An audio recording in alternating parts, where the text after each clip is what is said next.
म सुनौलो आगतको कल्पनामा डुब्दै थिए र विगतमा चुहिएका आँसु उभाउने क्रममा थिए।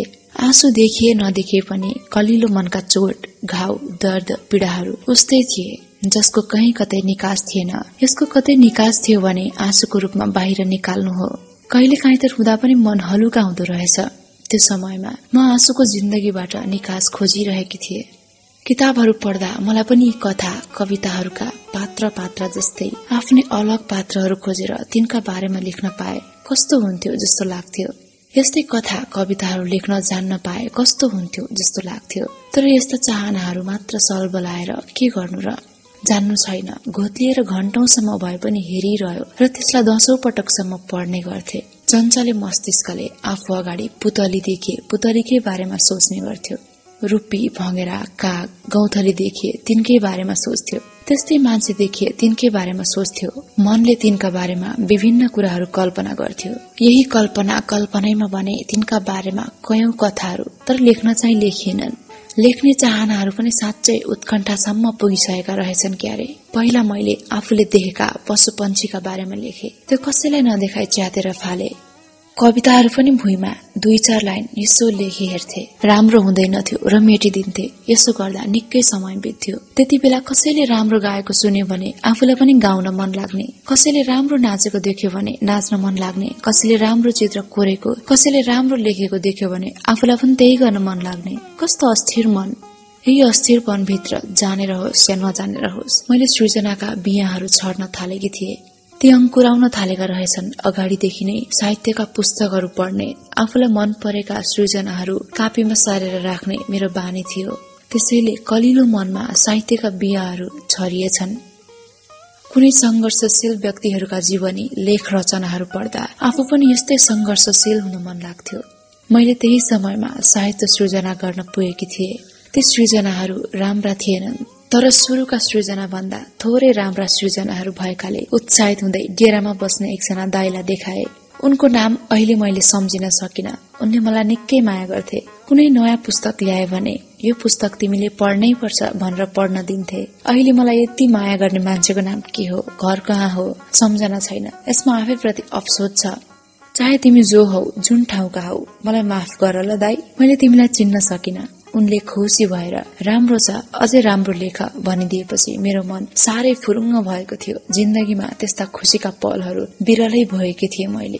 त्यो पल कहिले बिर्सिन सक्दिन, किनभने मान्छेले जिन्दगीका सुनौला पलहरू कहिले बिर्सन सक्दैन। मैले पनि जिन्दगीकै सुन्दर पलहरूलाई के बिर्सिन सक्थे र? जे जस्ता भए पनि सृजनाका बियाहरू अंकुराउन पटपट फुट्दै थिए, रुसाउन थालेका थिए र जिन्दगीमा अब भने उत्साह, उमंगका रंगहरू पनि बिस्तारै पोखिन थालेका थिए। त्यसका छिर्काहरू अलिअलि देखिन थालेका थिए, जुन रंगसँग आशाका पल्लवहरू अंकुरित हुन थालेका थिए। लेख्ने र पढ्ने निरन्तर रूपमा चलिरह्यो। हाम्रो घरमा कामकाजले आउने जाने थोरै मान्छेहरू मेरो क्रियाकलाप देखेर छक्क परेर जान्थे। उनीहरू विशेष गरेर मेरो अक्षर लेखेकै हेरिरहन्थे र भन्थे, यो केटीले अक्षर लेखेको देख्दा छक्क लाग्यो, खुट्टाले कस्तो मजाले कलम पक्रिएर लेख्दी रहेछ। भगवानको लीला पनि अपरम्पार छ। उनीहरूको विचारमा मलाई भगवानले लीला गर्न धरतीमा पठाएको थियो, जसलाई उनीहरू हाम्रो सानो दिमागले भगवानको लीला बुझ्दैन भन्थे। सायद उनीहरूले नै बाहिर जगतसम्म यस्ती केटी रहेछ भन्ने समाचार पुर्याए होलान्। डेरामा बस्नेहरूले पनि हामी बसेको घरकी केटी यस्ती छे भनेर कतै कुरा गरे होलान्। मेरा बाबा आमाले पनि मेरी छोरी यस्ती छे भनेर के गर्नु, आफ्नो जन्मिदाको सायद भनेर कि कतै खोइ कुन माध्यमले हो, कसरी मान्छेको हुलमा ऊ खुट्टाले लेख्छे भन्ने खबर पुग्यो कुन्नी, त्यो मलाई थाहा भएन। जे होस्, हाम्रो घरमा फाट्टा फुट्टा मलाई हेर्न भन्दै मान्छेहरू आउन थाले। उनीहरू मैले लेखेको देखेर छक्क परेर जान्थे। समय आफ्नै गतिमा कुदिरह्यो। बिस्तारै बिस्तारै सृजनाका बियाहरू उम्रिन थालेका थिए। अलि पछिको समयमा यो खबर यति सनसनी रूपमा फैलियो कि जसको मुख्य पात्र म थिए।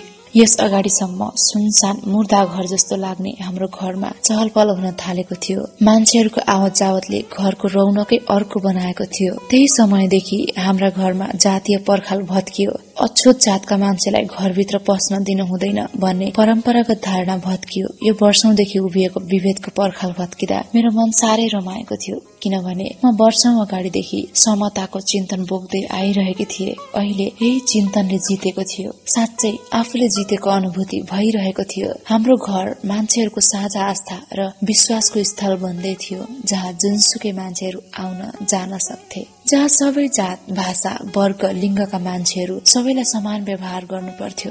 कहिलेकाहीँ बाबा आमाको असन्तुष्टि भनौं कि गुनासाहरू भनौं पोखिन्थे म माथि। म आखिर मान्छेको जात मान्छे हो भनिदिन्थे।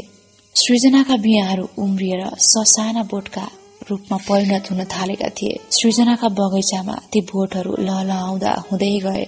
अन्ततः ती वयस्क बनेर कोपिलाहरू लाग्न थाले, अर्थात् मेरा सृजनाहरू सार्थक हुँदै गए। मैले सृजनाका कोपिलाहरू निकै पोटिला देख्न थाले। एक अर्थमा आफ्नो जिन्दगीलाई निकै सार्थक देख्न थाले। हो, लेख्ने क्रम रोकिएन। सायद जिन्दगी पनि तिनै अक्षरसँगै लेखिँदै थियो। कलमका बान्कीसँगै खुशीका रंग पोखिँदै थिए। अब त पहिलाको जस्तो कापी, कलम, पेन्सिल, इरेजरको अभाव हुन छोडेको थियो। आउने जाने मान्छेहरूले ल्याइदिन्थे, 2-4 पैसा पनि दिन्थे। त्यति बेला आफ्नो कमाई नहुँदा अरूले दिएको 2-4 रुपैयाँ पनि ठूलो कुरो हुन्थ्यो। म नहुनेकी छोरी थिए। त्यो पैसा जम्मा गरेर आफूलाई कपडाहरू आफैले किन्न थालिसकेकी थिए। घर परिवारलाई पनि केही भरथेग हुन थालिसकेको थियो। मैले आफूले चलाएर उब्रिएका कापी कलमहरू भाइ बहिनीहरूले पनि चलाउन थालिसकेका थिए। यसरी जनमानसमा म एउटी खुट्टाले लेख्ने अचम्मकी केटीको रूपमा चिनिए। यो मेरो जिन्दगीको एउटा सुखद पाटो थियो, एउटा मिठासपूर्ण पल। अब मलाई आफ्नो जिन्दगी सुन्दर लाग्न थालिसकेको थियो। जनताले यति धेरै केले हो कुन्नी, खै म प्रति सद्भाव र माया अभिव्यक्त मात्र गरेका थिएनन्, आस्था र श्रद्धा उत्तिकै रूपमा राखेका थिए। हो, चर्चा परिचर्चा मान्छेको जमातमा बढ्न थालेपछि पत्रकारहरू पनि म कहाँ फाट्टाफुट्ट आउन थालेका थिए। उनीहरूको आँखामा म नौलो समाचार बन्न सक्थे। त्यसभन्दा बढी के नै पुग्न सक्थे र म फुच्चीका लागि त्यो बन्नु पनि एउटा ठूलै कुरो थियो। त्यो बेला म 14-15 वर्षकी हुँदी हुँ। खुट्टाले लेख्ने केटीको रूपमा स्थानीय छापाहरूमा समाचारको रूपमा लेखिए, पढिए र छरिएकी थिए। तर त्यति बेलासम्म साहित्य सृजनाको कुरा कतै देखिएको थिएन।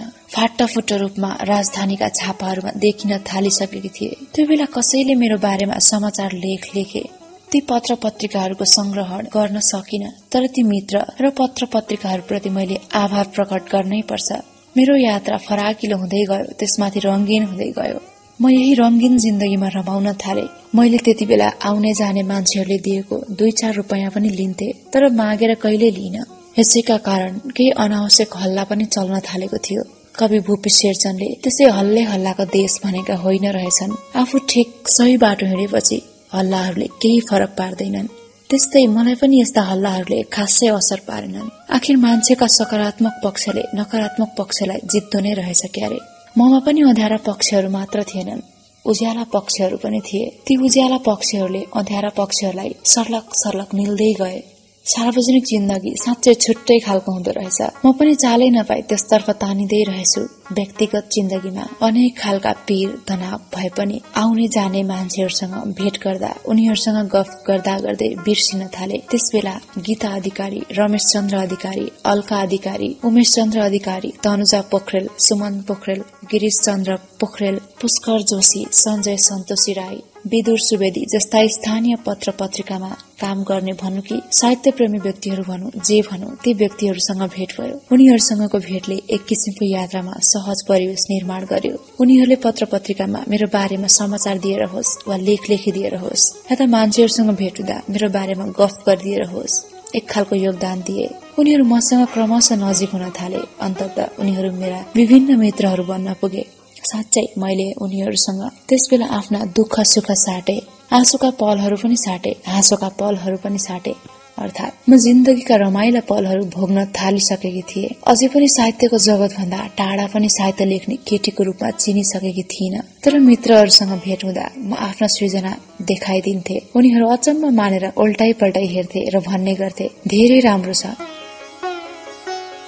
सामान्य लेखपढ गर्न जान्ने र खुट्टाले लेख्ने केटीको रूपमा परिचय बनिसके पनि समयले मलाई छुट्टै खालको परिचय दिन खोज्दै थियो।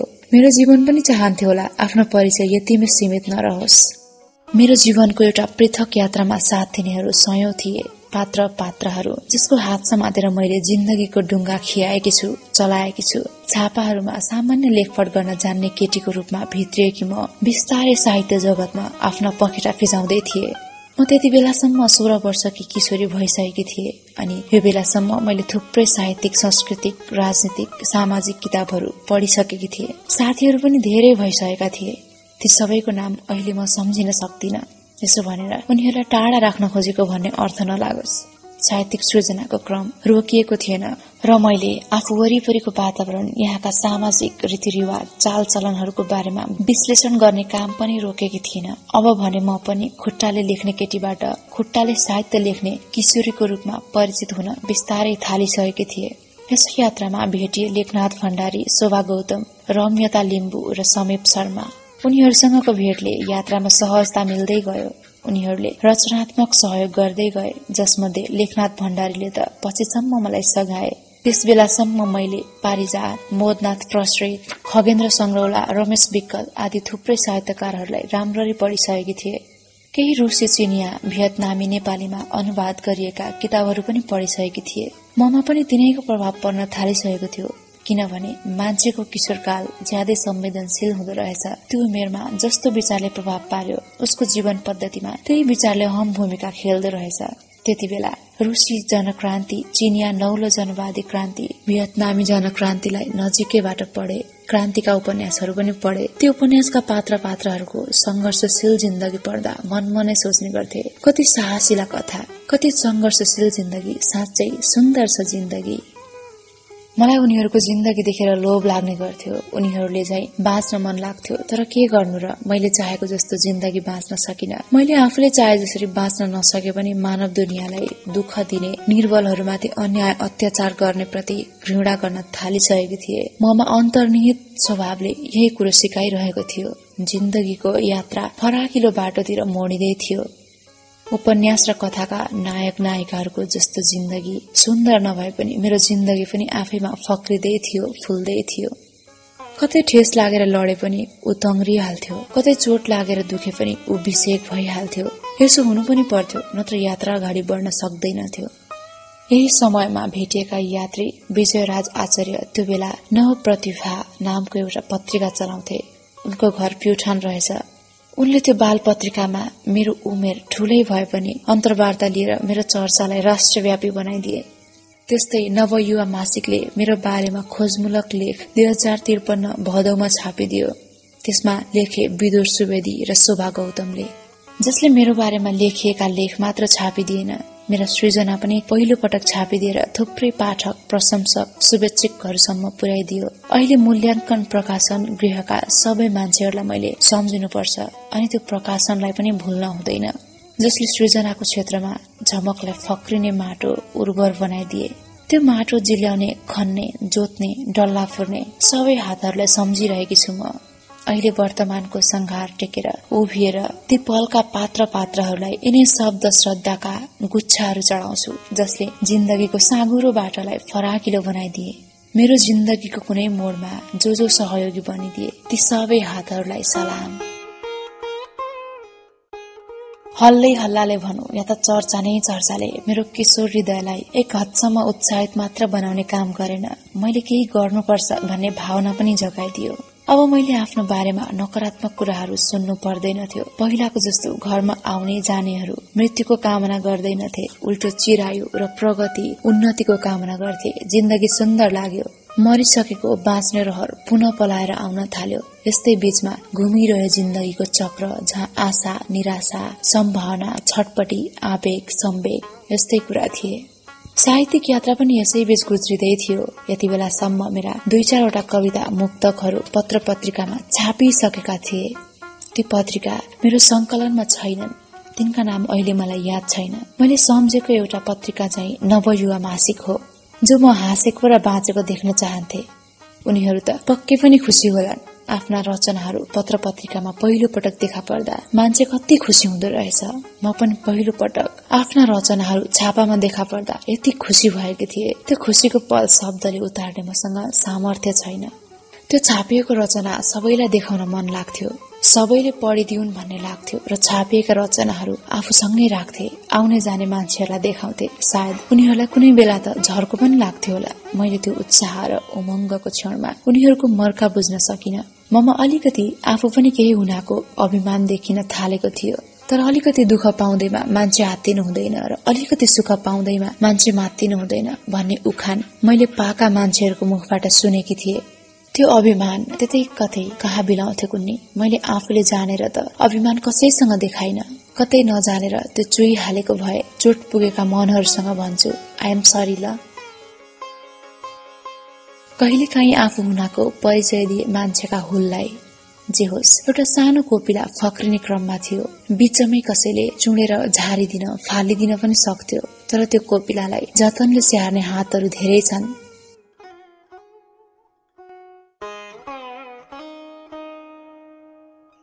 मैले कविताहरू लेखेको देखेर गाउँका शिक्षित पढी लेखेका भनिने केही व्यक्तिले त मलाई बौद्धिक क्षेत्र हो यो त, तँ जस्ती केटीले केही गर्न सक्दिनस्, बरु तैँले त लुगा सिला रोटीहरू बेल खुट्टाले त्यसो गरेर पो पैसा मालामाल बनाउन सक्छस् भने। यी पढे लेखेका शिक्षित सभ्य भनिनेहरूको काइते बुद्धि देखेर मलाई भित्रभित्रै घिन लागेर आयो। यिनीहरूको सोच चिन्तन देखेर मनमनै रिस उठ्थ्यो र म आफ्नो आवेशलाई दारा किटेर दबाउँदै लेखेर भन्ने गर्थे, म गर्न सक्छु या सक्दिन भन्ने कुरो तपाईहरूले भन्ने होइन, भविष्यले बताउनेछ। मलाई चटक देखाएर पैसा बटुल्ने वस्तु नसम्झिनुहोस्। मैले यसो भनिदिएपछि उनीहरू रिसाएर भन्ने गर्थे, त्यसो भए कुहिएर मर्छेस् त। मैले फेरि थपिदिन्थे, तपाईहरूले भाग्य कुहिएर मर्ने देख्नुभयो भने राम्रो बनाउन पनि नखोजे हुन्छ। त्यसपछि उनीहरू रिसले मुरमुरिएर खोइ कता हिँड्थे कुन्नी। आखिर उनीहरू मसँग फन्केर हिँडेर मलाई केही पनि भएन। उनीहरूकै मुख अँध्यारो भयो। मैले त जिन्दगीको एउटा बाटो आफै निर्माण गर्नु थियो, गर्दै थिए र हिँड्दै थिए पनि। जे होस्, मेरो साहित्यिक यात्रा आफैमा सार्थक हुँदै थियो। धेरै मान्छेहरूले मलाई भविष्यको साहित्यकार भन्ने गर्थे र आशीर्वाद पनि दिन्थे। उनीहरूका ती आशीर्वादहरू सार्थक हुन बाँकी थिए। मलाई एउटा छुट्टै खालको जिम्मेवारी बोधले भित्रभित्रै पोल्दै थियो। किनभने मान्छेका आस्था अनि विश्वासलाई कायम राख्न सक्ने हो कि होइन आशंका पनि थियो मलाई। आफैमाथि भर्खर छापाहरूमा देखा पर्दा त मान्छेहरूको आस्था यत्रो छ, किन यस्तो भएको होला मनमनै सोच्ने गर्थे। मसँग कुनै न कुनै सम्भावना देखेर मान्छेहरूले यत्रो आस्था राखेका होलान्। यस्तो कुराहरू सोच्दै म आफैदेखि मक्ख पर्थे। भर्खर जवानले स्पर्श गर्न थालिसकेको थियो मलाई। अनि के जवानले नछोस् त? मान्छेहरू जवानीमा नयाँ नयाँ रहरहरू हुन्छन् भन्छन्, अनौठा चाहनाहरू हुन्छन् भन्छन्। तर ममा न त त्यस्ता नयाँ नयाँ रहरहरू पलाए न त अनौठा चाहनाहरू जागेर आए। त्यस्तो केही भएन। ममा एउटै चाहना पलाएको थियो, आफूले केही काम गरेर आफै बाँच्ने हो। मलाई त्यति बेलैदेखि अर्काको कमाईमा बाँच्न गाह्रो हुन थालिसकेको थियो। अब त केटाकेटी पनि थिएन म। सबै कुरा बुझ्न सक्थे, अनुभूति गर्न सक्थे। आफ्नाहरूका लागि आफू बोझ र भार हुँदै गइरहे जस्तो लाग्थ्यो। व्यवहारमा मलाई यस्तै पनि गरिन्थ्यो। आफूलाई कसैको भार बोझ हुन पनि मन लाग्दैनथ्यो, त्यो बनेर बाँच्न पनि मन लाग्दैनथ्यो। तर के गर्नु र, आफूले चाहेर मात्र नहुने मसँग कुनै विकल्प पनि त थिएन। कति लाचार विवश जिन्दगी। जे होस्, तमतमाइलो भए पनि जिन्दगीलाई घिस्याइरहे।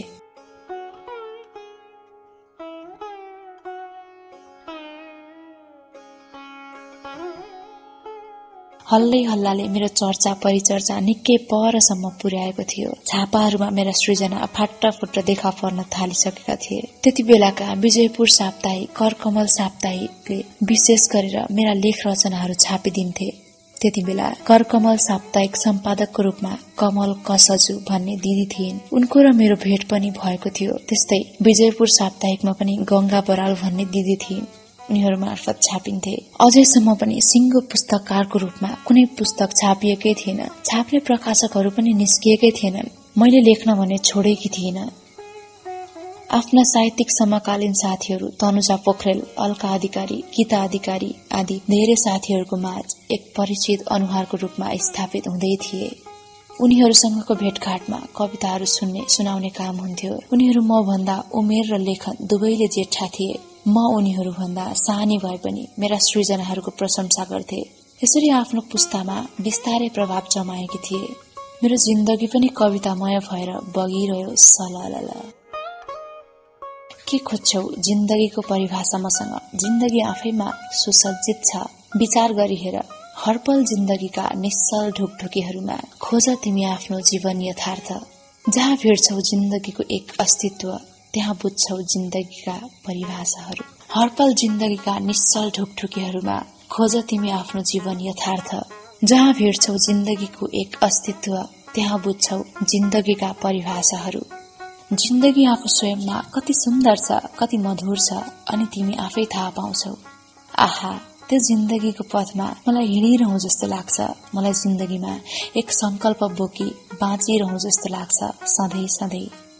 संकल्प कविता संग्रह 2055। लुटिएको अस्मिता। जहाँ एउटा जलेको पोस्टर च्यातिएको छ, जहाँ मेरो देशको अस्मिता लुटिएको छ, त्यहाँ मेरो देशको सभ्यता खोसिएको छ, त्यहाँ मेरो देशको स्वाभिमान तोडिएको छ। यहाँ रोइरहेछ एउटा लुटिएको अस्मिता, यहाँ चिच्चाइरहेछ एउटा खोसिएको सभ्यता। यहाँ अर्काको सभ्यता चोर्नेलाई अनि लुटिएको अस्मितालाई धिक्कार छ मेरो देशको इज्जत लुट्नेलाई अनि आफ्नो देशको अस्मिता भुट्नेलाई। बाबा पहिलाका हुलाकमा कर्मचारी थिए। उनले यतिखेर जागिर छाडेको पनि निकै समय भइसकेको थियो। म उनी भूतपूर्व कर्मचारीकी छोरी भएकीले मेरो पहिलो कृति हुलाक कर्मचारी कल्याण कोष विराटनगरले छापिदियो। त्यसको संयोजन गरिदिए भीम कोइरालाले। उनी पनि त्यही काम गर्थे होलान्। उनको घर कहाँ हो खै मलाई थाहा छैन। जे होस्, त्यति बेला मलाई सहयोगी हात दिए। उनी अहिले कहाँ छन्, के गर्दैछन्, अत्तो पत्तो छैन, तर म सम्झिरहेकी छु उनलाई। म 2055 सालमा आफ्नो पहिलो कृति संकल्प कविता संग्रह लिएर पाठकहरू सामु देखा परे। मेरा केही भए पनि पाठकहरू बढेका थिए। मैले त्यो किताबबाट पारिश्रमिक स्वरूप रु 1000 पाएकी थिए। त्यो नै आफ्नो पहिलो कमाई थियो। हुन त यस अगाडि मलाई त्यति बेलाका सांसद रकम चेम्जोङले साहित्यबाट प्रतिभा देखायो भनेर प्रोत्साहन पुरस्कार स्वरूप 1200 रुपैयाँ दिएका थिए। उनले त्यति बेला मलाई मात्र होइन, जिल्लाका 4 जना महिलालाई त्यो पुरस्कार दिएका थिए। उनी एकीकृत मार्क्सवादी लेनिनवादी पार्टीसँग सम्बद्ध थिए। गाउँका ठूलाबडा भनिनेहरूले एमालेले 1200 मा किन गरिबकी छोरी, केही नदेखेकी, त्यति पैसामा फकिहाली भने मलाई। त्यस्ता नचाहिँदा कुरा सुन्दा मलाई कनपारो तात्यो। यी पढे लेखेका शिक्षित भनिनेहरूको बुद्धि देखेर घिन लागेर आयो र भनिदिए, मलाई एमालेले 1200 मा किने भने तिमीहरू 2400 मा किन। मान्छेको मूल्यको किनबेच गर्न सक्छौ भने गर। मैले यसो भनिदिएपछि यसलाई चलाउन नहुने रहेछ भन्ने सोच पर्यो क्यारे। त्यसपछि त्यस्ता कुरा कहिल्यै सुनिन। म किशोर अवस्थादेखि नै अलिकति विचारका दृष्टिकोणबाट थोरै भए पनि सचेत रहेछु भन्नु पर्यो। किनभने मैले आफूले जानेर चाहिँ कसैको कुभलो चिताइन, कसैको अहित पनि सोचिन। त्यस्तो कुभलो अहित गर्ने सोच्ने मान्छेलाई मैले कहिले मन पराइन। त्यसैले होला म आफ्नै बाटो हिँडिरहे, जिन्दगीको रथ आफ्नै तालमा हाँकिरहे। मैले आफ्नो परिश्रमबाट आर्जेको यति धेरै पैसा जिन्दगीमा पहिले कहिल्यै देखेकी थिइन। त्यो पनि आफूले कमाएर देख्नु भनेको अलि परेको कुरो थियो। तर मैले यही परको कुरोलाई आफ्नो आँखाले देखे, छोए। त्यति मात्र होइन, मैले आफूलाई निकै भाग्यमानी ठाने। त्यसबेला म मक्ख परेकी थिए। किनभने जिन्दगीमा यति खुशीका पलहरू भोग्न पाउला भन्ने आशा गरेकी थिइन। उराट लाग्दो जिन्दगीमा खुशीका पलहरू भोग्न पाउला भन्ने उराट लाग्दो जिन्दगीमा खुशी फुल्न थालेको थियो। अब मैले आफ्ना पीडा दुःखहरू अक्षरमा मात्र पोख्न पाउन थालेकी थिए। पीडामा बाँचेको मान्छे पीडाबाट कहिले पो अलग हुन सक्थे र। तर पनि जिन्दगीका पानाहरूमा खुशीका रंगहरू पनि पोखिन थालेका थिए। हो, जिन्दगी पीडा पनि रहेछ, खुशी पनि रहेछ। मान्छेहरूले मेरो पहिलो कृति निस्किएपछि त्यो पढेर मन पराएर चिठी पत्रहरू लेख्थे। मैले अशक्त भएर पनि सृजना गर्न सकेकोमा स्याबासी दिन्थे। कतिले त पुनः प्रकाशन गर्न आग्रह गर्थे। नहुनुको पीडा मैले यहाँनेर पनि भोगे। पाठकहरूको माग अनुसार समयमा ठूला पत्रिकाहरूले मेरा सृजनाहरूलाई स्थान दिँदैनथे। मलाई लाग्ने गर्थ्यो ठूला र सानाको यो भेद किन। यस्तै तीता अनुभूतिहरू सँगाल्दै म एउटा पृथक यात्रामा हिँडिरहेकी थिए। 2055 सालको सर्वश्रेष्ठ बाल प्रतिभाको रूपमा मलाई छानेछ बाल मञ्च नेपालले। कविता राम बाल साहित्य प्रतिभा पुरस्कार दियो। यात्रा पहिलाको भन्दा सहज र सरल हुँदै गयो। अर्को वर्ष अस्वीकृत विचार साहित्य पुरस्कार पनि मलाई नै दिने घोषणा गरियो। त्यति बेला प्रस्तावकहरूलाई पनि निकै गाह्रो भएको थियो रे, किनभने बजारमा मेरो कुनै पुस्तक गएको थिएन। खोइ कसरी मिलाएको नि, पुरस्कार त मलाई नै दिइयो। त्यो समयमा मेरो नवआगमनलाई स्थापित गराउने डाक्टर कविता राम श्रेष्ठ, लेखनाथ भण्डारी, विजयराज आचार्य, हरि गोविन्द लुइटेल जस्ता थुप्रै व्यक्तिहरू लागि परेका थिए। जसको हात समातेर जिन्दगीको जंघार तरेकी थिए। किनभने जिन्दगीले मलाई यो मोडसम्म ल्याएर उभ्यायो। ए जिन्दगी, तँलाई म के ठानु? अभिशाप ठानु कि पीडा ठानु, या त प्रकृतिको सुन्दर वरदान ठानु? आफ्नै जिन्दगीसँग बल्ल प्रश्न गर्न थालेकी थिए म। यति बेलासम्म मैले किताबहरू छाप्न सकेकी थिइनँ। मसँग स्वयंलाई चलाउने खर्च त थिएन, किताब छाप्ने खर्च कहाँबाट होस्? साहित्यिक जिन्दगी पनि यस्तै अभाव र पीडाग्रस्त बनेर गुज्रिँदै थियो। घरमा आउने जाने मान्छेहरूको घुइँचो लाग्थ्यो। कहिलेकाहीँ त भात खानेसम्म फुर्सद पनि हुँदैनथ्यो। म पनि त मान्छे न हुँ, अल्छी लाग्नु, दिक्क लाग्नु स्वाभाविकै थियो। मैले सबै मान्छेको चित्त बुझाउन कहाँ सक्थे र? सकिन। उनीहरूले गुनासो मात्र गर्थे, मेरो मर्कालाई कहिल्यै बुझिदिएनन् र मैले बारम्बार भने, तपाईहरू आफूलाई मेरो ठाउँमा राखिदिनुहोस् र मलाई अप्ठ्यारो छ कि सजिलो छ भन्ने कुरो तपाईहरू आफैले सोच्नुहोस्। जस्तै घरमा आउने जाने मान्छेलाई भेट्ने क्रममा एकजना प्रकाशकसँग 2056 सालको मध्यतिर भेट भयो। उनको नाम वासुदेव ढकाल रहेछ। उनको घर शङ्खसभा चैनपुरतिर भन्थे। उनले अहिले काठमाडौँ गौरीघाटतिर कता घर बनाएका छन् रे। त्यति बेला उनी काठमाडौँमा मकालु बुक्स एन्ड स्टेशनरी खोलेर पुस्तक पत्र पत्रिकाको प्रकाशन बिक्री वितरण गर्दा रहेछन्। उनले मेरो दोस्रो किताब आफ्नै चिता अग्निशिखातिर कविता संग्रह निकालिदिने प्रस्ताव राखे। मैले पनि आफ्ना पाठकहरूसँग पुग्न पाउने रहरले प्रस्ताव सहजै स्वीकारे। उनी मार्फत मेरो तेस्रो किताब मान्छेभित्रका योद्धाहरू छाप्ने मान्छे पनि पाए। ती थिइन् सीता गुरुङ। उनको घर काठमाडौँ सानेपा रहेछ। उनी तत्कालीन समयमा साई नेपाल वायु सेवा निगममा काम गर्थिन्। उनीहरूले मेरा 2वटा पुस्तक निकालिदिए र काठमाडौँ छिर्ने व्यवस्था पनि मिलाइदिए। मैले काठमाडौँ छिरेपछि मात्र अस्वीकृत विचार साहित्य पुरस्कार ग्रहण गरेकी थिए।